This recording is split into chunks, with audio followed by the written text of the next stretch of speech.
తిరుపతి జిల్లా రేణిగుంట విమానాశ్రయంలో నిన్న రాత్రి ఆసక్తికర ఘటన జరిగింది.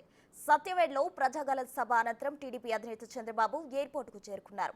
అయితే విమానాశ్రయంలో ఓ చిన్నారి హ్యాపీ బర్త్డే తాతయ్య అని ఆప్యాయంగా పిలిచింది. అందుకు వెంటనే థ్యాంక్స్ అమ్మా అని ఆ చిన్నారి తెచ్చిన కేక్ కట్ చేసి చిన్నారికి తినిపించారు చంద్రబాబు. క్షణం తీరిక లేకుండా పార్టీ ప్రచారంలో ఉంటున్న బాబు అంతటి బిజీ షెడ్యూల్లో కూడా చిన్నారి అభిమానానికి ముగ్ధుడై సమయం కేటాయించడం పట్ల సర్వత్రా హర్షం వ్యక్తమవుతుంది.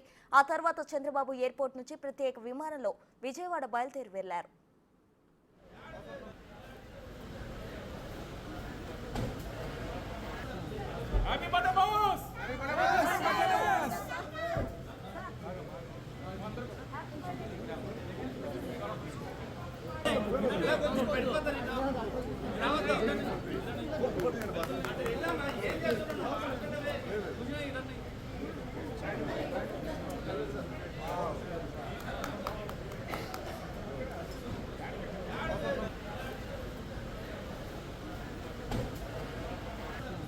Happy birthday!